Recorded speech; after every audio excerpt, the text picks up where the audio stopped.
Bonjour à tous.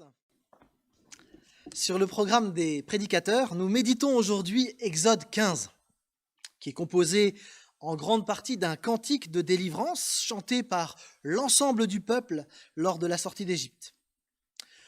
Après une première lecture, je me suis dit que probablement j'allais parler de la louange.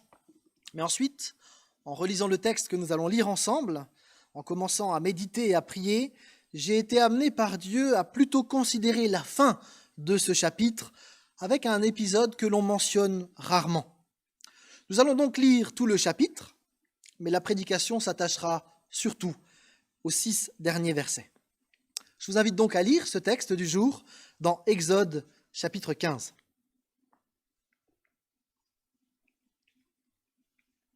J'ai pas de... pour la télécommande. Ouais.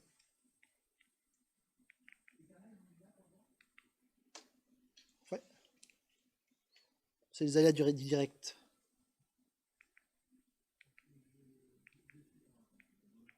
Ouais. Du coup, vous avez le temps sur YouTube de chercher votre passage biblique dans vos Bibles, sur vos smartphones et autres. Je lirai dans la Bible du Summer. Ouais. Non, ça passe pas. Ouais, merci beaucoup. Alors Moïse et les Israélites entonnèrent ce cantique en l'honneur de l'Éternel. Je veux chanter pour l'Éternel, il a fait éclater sa gloire. Il a culbuté dans la mer le cheval et son cavalier. L'Éternel est ma force, il est le sujet de mes chants, il m'a sauvé. Il est mon Dieu, je le louerai et je l'exalterai, lui, le Dieu de mon Père. L'Éternel est un grand guerrier, l'Éternel est son nom. Les chars du Pharaon et toute son armée, il les a jetés à la mer. L'élite de ses combattants a été engloutie dans la mer des roseaux, et les flots les ont recouverts. Ils ont coulé comme une pierre dans les profondeurs de l'abîme. Ton bras droit éternel a fait éclater sa puissance. Ton bras droit éternel écrase l'ennemi. Dans ta gloire éclatante, tu renverses tes adversaires. Tu déchaînes contre eux le feu de ta colère. Ils sont consumés comme des brins de paille. Sous l'action de ton souffle, les eaux se sont amoncelées. Les flots se sont dressés comme un rempart et ils se sont figés au milieu de la mer. L'ennemi se disait « Je les pourchasserai, je les atteindrai. Je m'emparerai d'un butin, je m'en rassasirai, je tirerai l'épée, je me saisirai d'eux. » Tu as soufflé et la mer les a recouverts. Ils se sont enfoncés comme des blocs de plomb dans les puissantes eaux. Qui parmi tous les dieux, ô Éternel, est semblable à toi? Et qui est comme toi, paré de sainteté, et redoutable, et digne de louange, opérant des prodiges? Tu étends ton bras droit, et la terre engloutit nos poursuivants. Dans ton amour, tu as conduit ce peuple que tu as libéré, et tu l'as dirigé par ta grande puissance vers ta demeure sainte. Les peuples l'ont appris, et ils en ont tremblé. La terreur a saisi les gens de Philistie.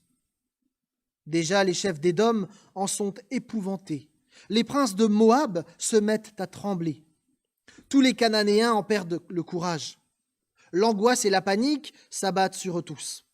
Ton action extraordinaire les a tous pétrifiés.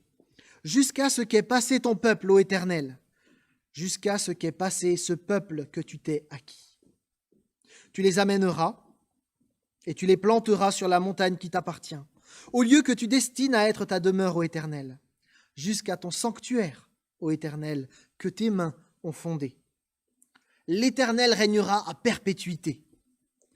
Car les chevaux du Pharaon, avec ses chars et ceux qui les montaient, se sont engagés dans la mer. Et l'Éternel, sur eux, a fait refluer l'eau, tandis que les Israélites ont traversé la mer à sec. Myriam, la prophétesse, sœur d'Aaron, prit le tambourin, et toutes les femmes la suivirent en dansant et en jouant sur les tambourins. Myriam entonna en réponse aux Israélites « Chantez pour l'Éternel. Il a fait éclater sa gloire. Il a culbuté dans la mer le cheval et son cavalier. » Sur ordre de Moïse, Israël quitta la mer des roseaux et prit la direction du désert de Chour. Ils marchèrent pendant 3 jours dans le désert, sans trouver de point d'eau. Ils arrivèrent à Mara, où il y avait de l'eau, mais ils ne purent pas en boire parce qu'elle était amère. D'où le nom de Mara, amertume. Alors le peuple se plaignit de Moïse en disant « Qu'allons-nous boire ?» Moïse implora l'Éternel qui lui indiqua un bois d'une certaine espèce qu'il jeta dans l'eau, et l'eau devint potable. C'est à cet endroit que l'Éternel donna au peuple des préceptes et un code de droit. Là aussi, il le mit à l'épreuve. Il leur dit, « Si vous écoutez attentivement l'Éternel votre Dieu, et si vous faites ce qui est droit à ses yeux, si vous êtes attentifs à ses commandements et si vous obéissez à toutes ses lois, je ne vous infligerai aucune des maladies dont j'ai frappé les Égyptiens, car je suis l'Éternel qui vous apporte la guérison. » Ensuite, les Israélites arrivèrent à Élim, où il y avait 12 sources d'eau et 70 palmiers. Ils campèrent là, près de l'eau. Jusqu'ici notre lecture. J'aimerais vous laisser juste quelques secondes pour relire de votre côté peut-être ce texte, quelques versets qui vous touchent.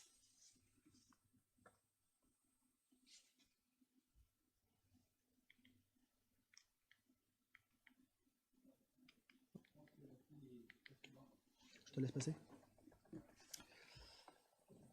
Vous, je ne sais pas, mais moi, je suis un peu blasé par cette période. Nous vivons avec de nombreuses contraintes qui ne nous permettent pas franchement de faire des projets à moyen terme et encore moins à long terme.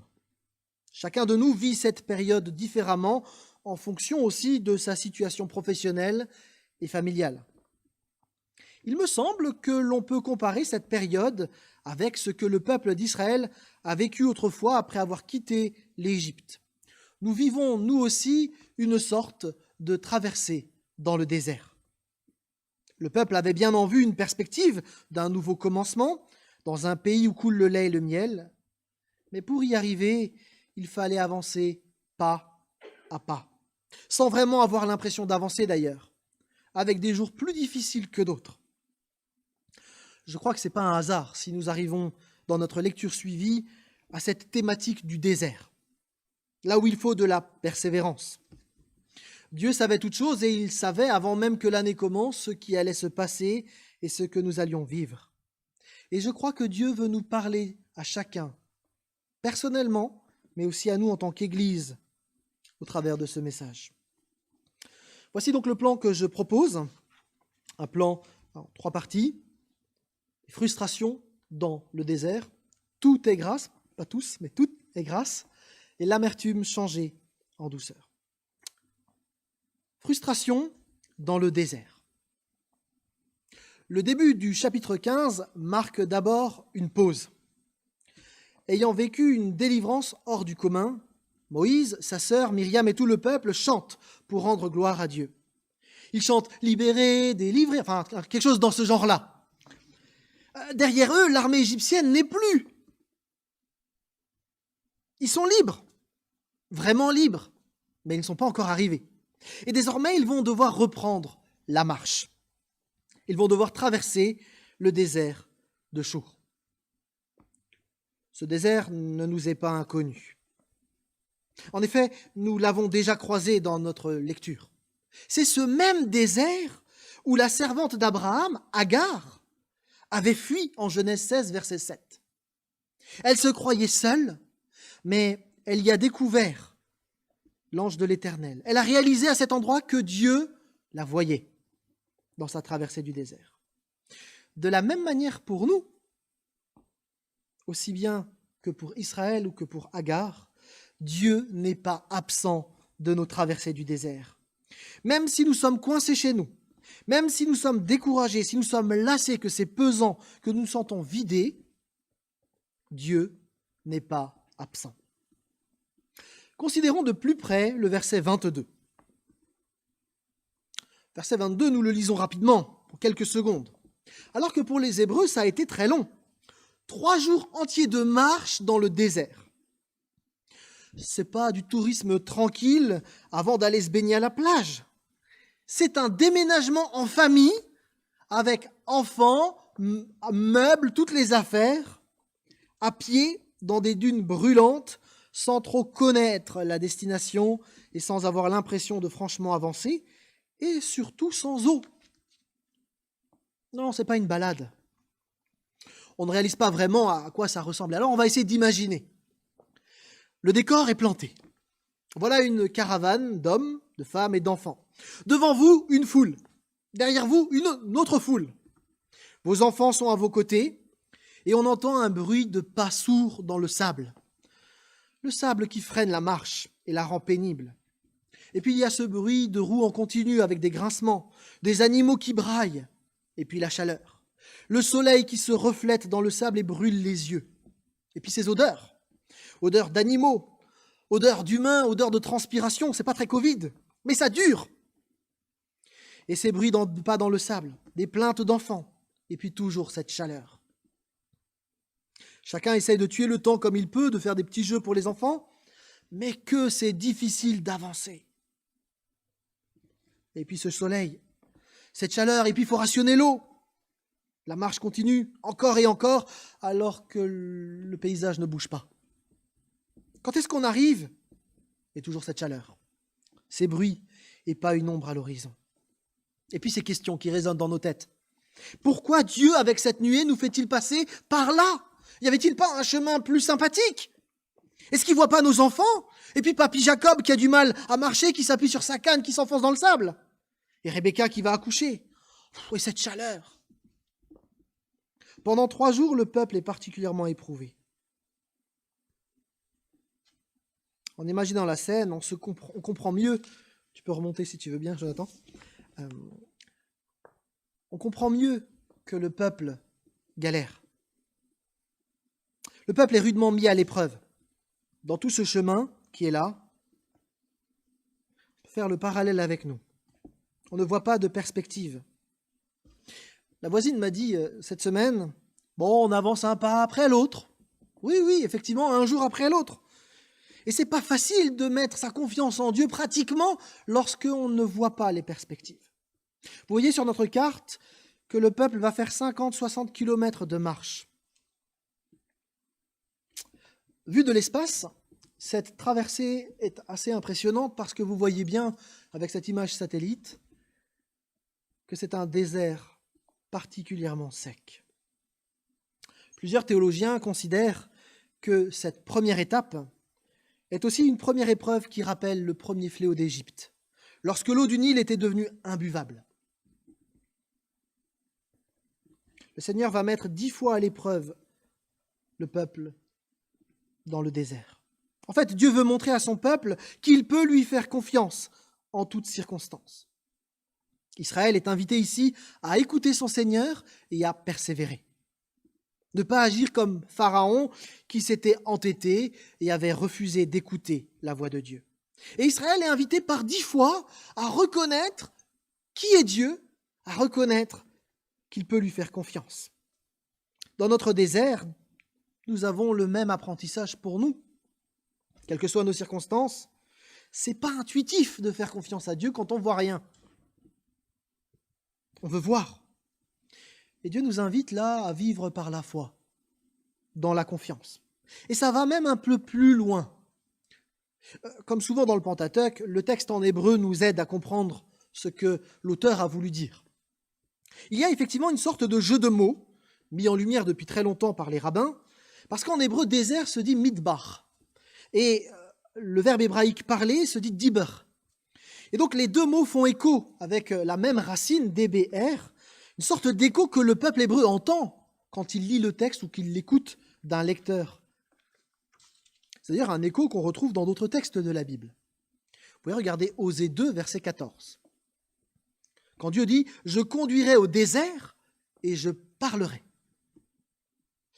Ce jeu de mots indique ici que les temps d'épreuve, les temps de désert dans la vie, permettent aussi d'entendre Dieu d'une manière spécifique. Dieu choisit cet endroit du désert pour parler à son peuple, pour se révéler à lui. Comprenez-moi bien, ce n'est pas que Dieu aime que nous traversions les déserts, mais dans les déserts de nos vies, Dieu se manifeste d'une manière particulière. Quand on est dans le désert, il n'y a plus les animations de gauche et droite pour attirer notre regard. Il n'y a pas des millions de bruits de la circulation. Le désert, par excellence, c'est le lieu où il ne se passe rien, ou très peu de choses. Dans le désert de la Covid que nous traversons actuellement et qui nous soumet à rude épreuve, qui nous éprouve dans notre persévérance, nous pouvons nous aussi chercher à discerner cette parole de Dieu. Parce que notre Dieu veut se révéler à nous aussi dans ces moments. Qu'avons-nous appris pendant cette année écoulée ? Peut-être une piste pour chacun d'entre nous, ce serait de récolter les versets qui nous touchent tout au long de cette période, de les noter peut-être sur un papier, de les afficher dans notre maison, sur notre frigo, pourquoi pas, d'en parler avec nos familles,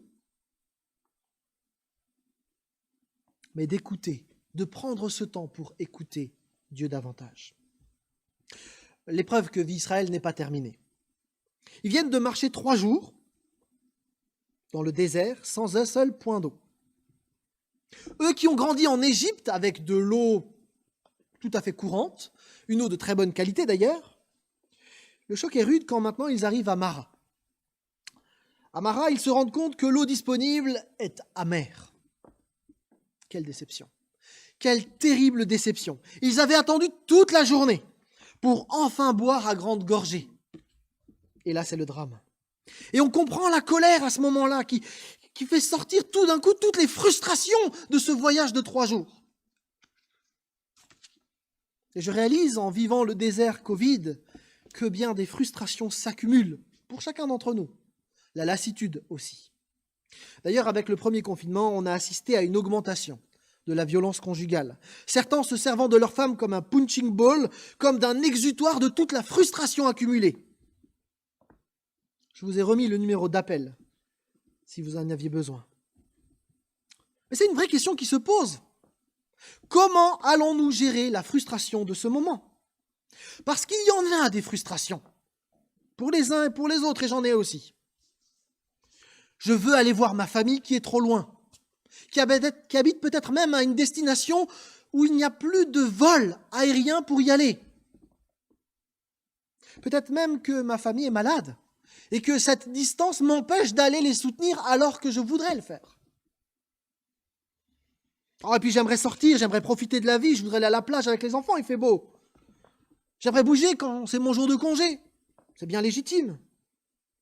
Oh, et puis je suis jeune, je suis dans mes années d'études, quand même, j'aimerais bien pouvoir en profiter. Être avec les autres, c'est légitime. Je suis retraité, j'ai trimé toute ma vie, j'ai le droit de me faire plaisir. Et là, je suis confiné chez moi. On bosse toute l'année. Et quand arrive le week-end, les beaux jours, on ne peut pas aller à plus de 10 km. Pas de chance, la plage, elle est à 35 km de chez moi. Ah, et puis aussi, moi je travaille, il y en a d'autres qui sont au repos forcé. Ou alors, je suis au repos forcé, j'aimerais bien aller travailler. Que faisons-nous de nos frustrations multiples ? Est-ce que nos frustrations se déversent sur d'autres ? Sur notre conjoint ? Sur nos enfants ? Sur nos voisins ? Sur le gouvernement ? Ou est-ce que nous allons les gérer devant Dieu ? Avançons ensemble. Tout est grâce. C'est pas facile de gérer nos frustrations. Surtout que pour beaucoup d'entre nous, nous avons grandi avec beaucoup de choses à portée de main. Et on considère ces choses comme tout à fait normales. L'eau courante, l'électricité, la liberté, la paix, la possibilité de se réunir, la santé. Et quand nous n'avons plus ce à quoi nous sommes habitués, nous sommes en difficulté pour gérer ces frustrations. D'autant plus à une époque postmoderne où tout est instantané. Cette semaine, mon téléphone n'a pas eu de réseau à un moment donné où j'en avais spécifiquement besoin. C'était pas évident de garder mon calme et de ne pas vivre une frustration profonde. Cette semaine aussi, je suis allé chercher du pain à la boulangerie. Et au moment de payer, ma carte bleue a mis bien 2 minutes à avoir une autorisation pour pouvoir enfin débloquer l'argent. Et derrière moi, une file de personnes s'accumulait. Et là aussi, une frustration m'a envahi. Dans nos vies, bien des frustrations viennent. Et il se peut qu'une chose à laquelle nous avons été habitués toute notre vie nous soit soudainement retirée. Et quand ça nous arrive, eh bien, nous nous révoltons, parce que nous pensons avoir des droits et que si certaines choses nous sont retirées, c'est inacceptable. Des problèmes de santé, problèmes de finances, des blocages administratifs, des projets qui n'avancent pas. Il y a tant de choses qui peuvent nous frustrer, nous énerver. C'est pas facile de marcher dans le désert de la frustration. Pourquoi ? Pourquoi Dieu tu permets ça ? Finalement, si on y réfléchit, on ressemble beaucoup à ce peuple dans le désert. Ils avaient toujours eu de l'eau, et soudainement, ils découvrent que ce n'est pas un dû. En fait, on change un peu de perspective quand on réalise que tout ce que nous avons n'est que grâce. Si Dieu est Dieu, et c'est ce que nous croyons, alors il n'a aucune obligation envers nous. Il nous a créés, et il est le seul maître à bord. Dieu n'est pas un Dieu méchant, mais dans nos vies, il y a parfois des frustrations. Et nos frustrations ne devraient pas masquer le fait que Dieu est bon, malgré tout. Cette semaine, j'ai vécu avec mes enfants un épisode, j'ai demandé à cet enfant si j'avais le droit de raconter. Nous avons eu une discussion, un de mes enfants voulait absolument quelque chose et j'ai dit non. Frustration. Et donc, mon enfant a dit « Oui, mais t'es un mauvais père, t'es méchant !» Et je me suis demandé si parfois nous ne réagissions pas comme ça avec Dieu aussi. Parce que nous sommes frustrés, nous déversons notre frustration sur Dieu. T'es un Dieu méchant, t'es cruel, pourquoi tu fais ça ? Et j'ai dû avoir cette discussion avec mon enfant pour remettre les choses à la bonne place. Et ce qui m'a beaucoup touché, c'est que mon enfant a écrit ensuite sur un petit papier « Papa, je sais, non, mon papa est génial, même si c'est dur de l'admettre. » Malgré la frustration, mon enfant avait réussi à dire cela parce que cet enfant avait réalisé qu'il n'y avait pas que ce non à ce moment-là ou cette frustration, mais il y avait bien d'autres choses. Tout ce que nous avons est un cadeau de la part de Dieu.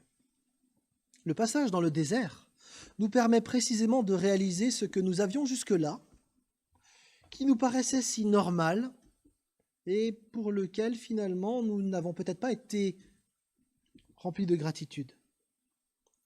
Merci. Merci Seigneur. Voilà quelque chose qu'on oublie un peu rapidement. Tout n'est que grâce.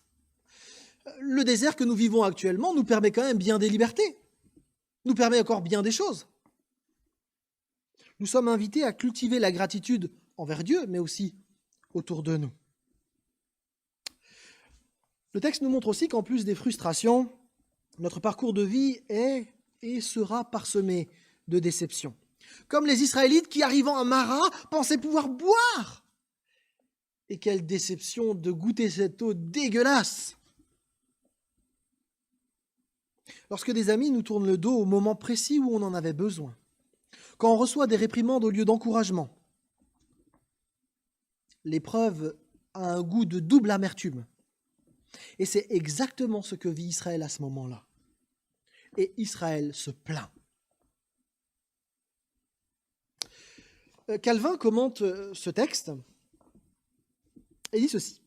Dans une telle situation d'urgence, ils auraient dû diriger leur prière vers Dieu, tandis que non seulement ils ont négligé de prier, mais ils ont violemment assailli Moïse et lui ont demandé de la boisson qu'ils savaient ne pouvoir leur être donnée que par Dieu.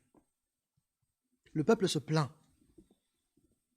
À l'inverse, Moïse fait ce que le peuple aurait dû faire. Il s'adresse à l'Éternel. Alors que le peuple considérait tout ce que Dieu n'avait pas fait, Moïse s'est tourné vers Dieu pour implorer son secours et sa grâce. Le peuple d'Israël va devoir apprendre à être dépendant de Dieu. Il va devoir apprendre que tout vient de Dieu. Et il va devoir apprendre à prier au travers de son désert. Il va devoir apprendre à demander comme nous y invite, nous aussi, l'apôtre Jacques. Vous n'avez pas ce que vous désirez parce que vous ne demandez pas à Dieu. Le désert nous emmène précisément dans nos limites, là où nous n'avons plus rien. Le désert nous dépouille de nos illusions Et là, nous réalisons qui nous sommes réellement. Fragiles, faibles, possiblement terrassés par un virus qu'on ne voit pas. Et dans ce contexte-là, nous pouvons apprendre à demander au Seigneur d'une nouvelle manière, en réalisant aussi que lui est le véritable refuge. Et à ce moment-là, nous réalisons que la suite ne dépend pas de nous. La traversée du désert, c'est lui qui l'a conduit. Mais nous sommes appelés à le suivre pour le pas d'aujourd'hui. Admettre cela, c'est reconnaître ses limites et accepter que Dieu seul est souverain. C'est ce que Moïse fait dans notre texte. Et c'est ce que nous sommes, nous aussi, appelés à vivre dans notre désert. Dernier point, l'amertume changée en douceur. La solution de Dieu est assez improbable. Une fois de plus, Dieu surprend par sa réponse. On s'est demandé d'ailleurs si cette histoire de bois n'était pas un peu exagérée. Il y a toujours des gens pour remettre en question le fait miraculeux. Comment est-ce qu'on peut croire au Dieu des miracles à l'époque de l'électricité, disait quelqu'un.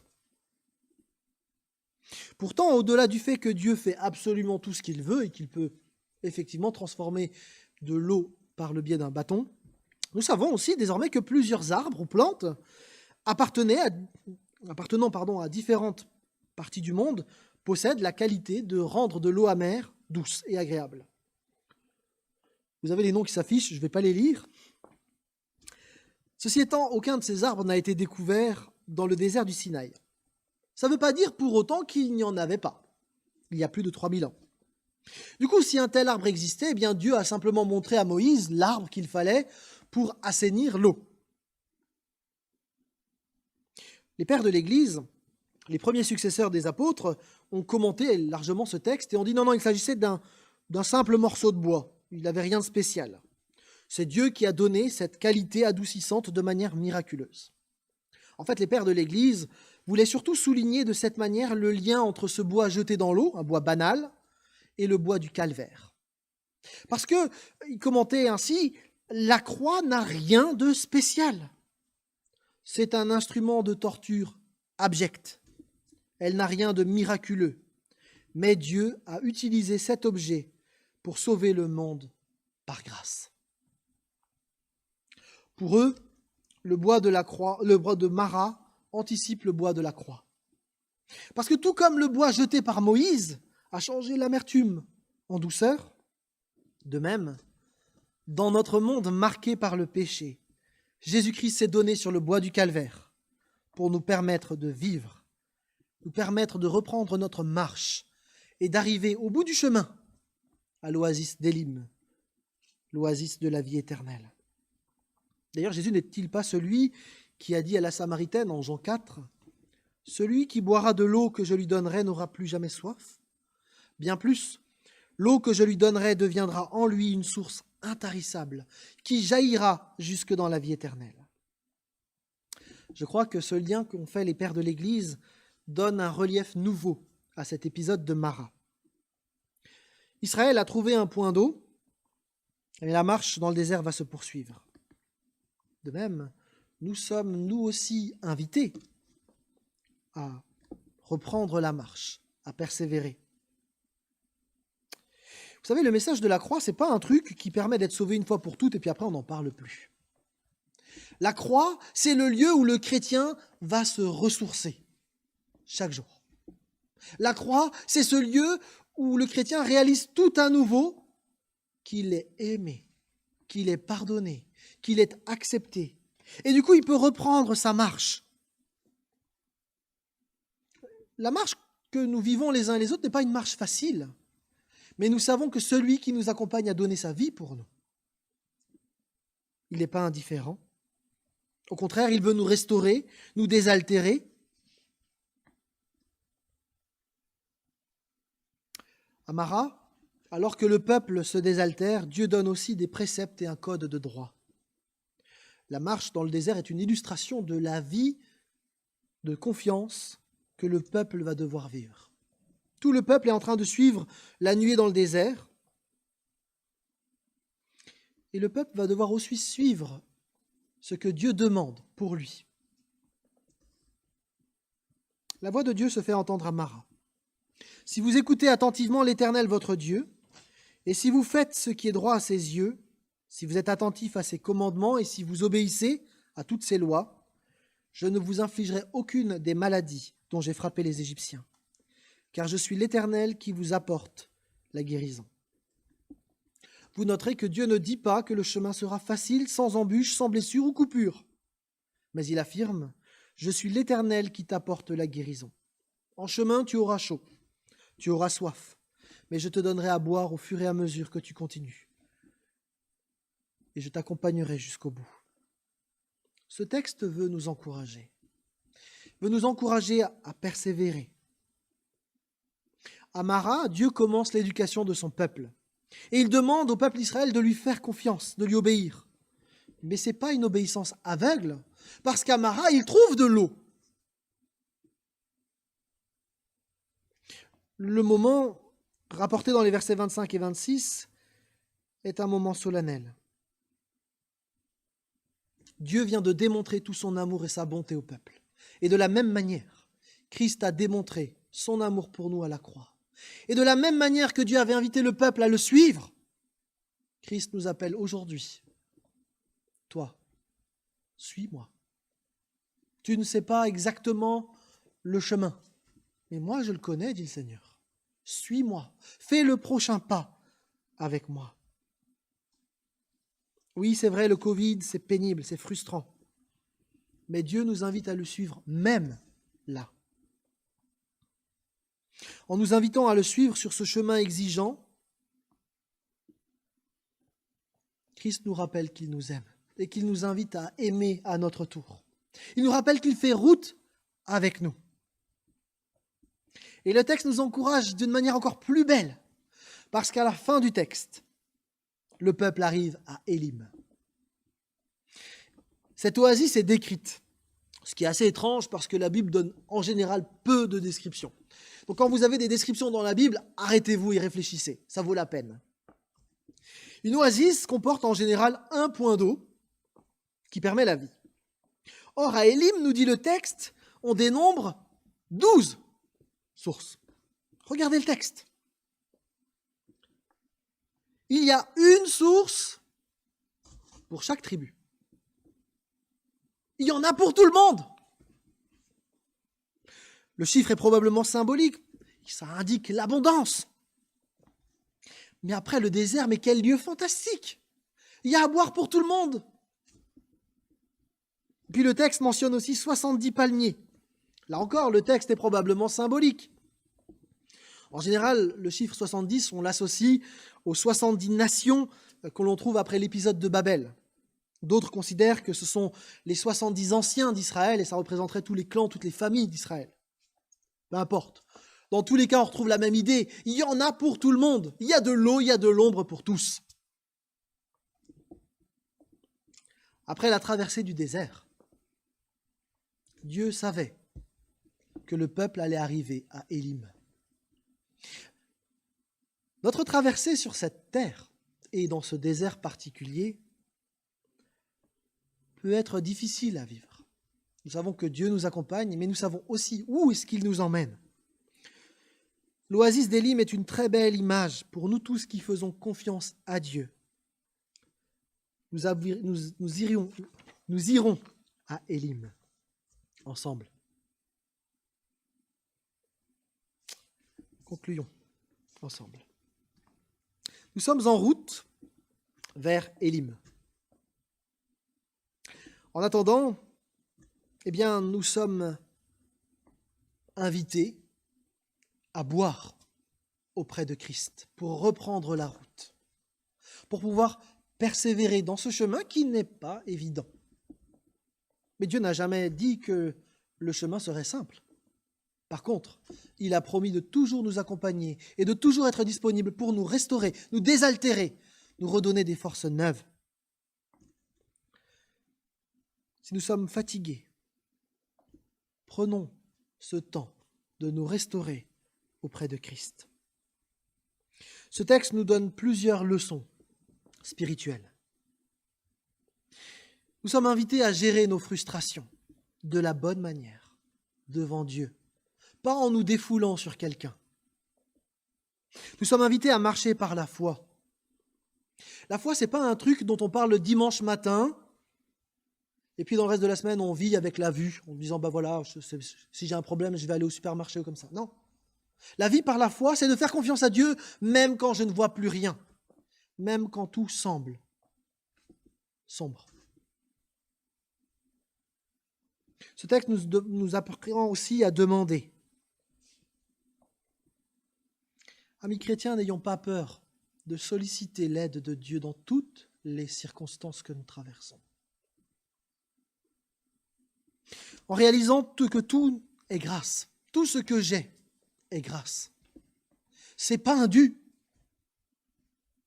Je veux cultiver la gratitude.